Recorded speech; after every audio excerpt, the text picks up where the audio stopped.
Okay, so after quite a bit of tinkering around with, we have Leeds brakes installed on the vehicle. Had to actually get some advice from some other YouTubers out there on how to do adjustments on the brakes itself for the rear brakes for the parking brake adjustment.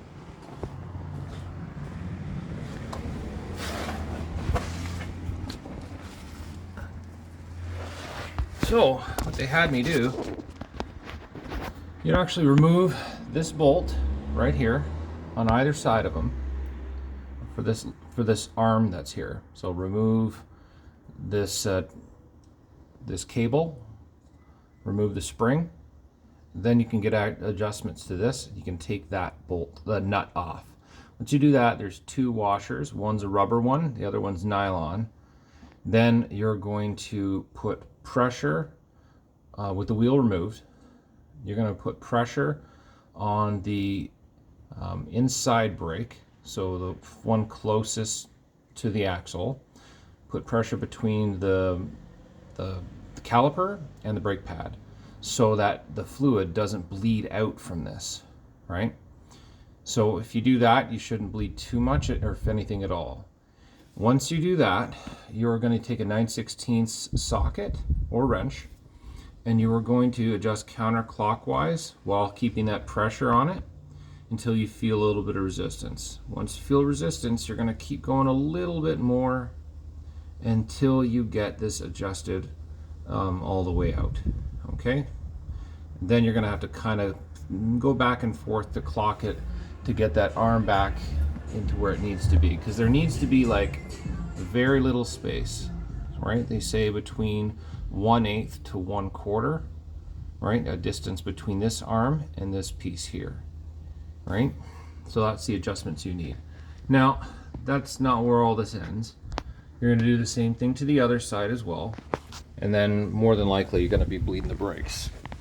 So once you do that, you're going to have some adjustments. There's not as much adjustments as I thought there would be with this kind of vehicle, being an older car and serviceable. But there is on this arm. Now on this arm, your adjustment screw, or nuts really, are going to be here.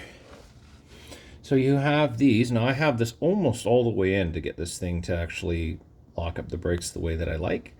And then I put a jam nut on the back of it as well, just to keep it from backing out. So that's where we're at now. So this lever right here is pulled on by this cable, and this cable here goes all the way up and around, and that goes up through the firewall to where the foot pedals are in the car. And that's where you have this very lovely arm that you pull right here. This guy, right? And with this guy here, you got to make sure it's greased up as well, because they like to get sticky. So that's all been greased up, and yeah, now it actually works.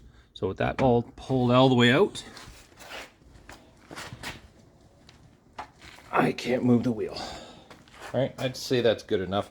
Not enough to go drifting. Well, I wouldn't chance it.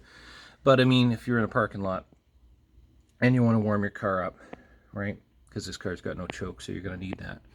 And you don't want to do it in first. Wouldn't be all that fun. So, you turn it, that unlocks it, and you push it in. Okay, now we should be freewheeling. And we are. Okay, I'd call that a success. Next, onward to tuning the carburetor.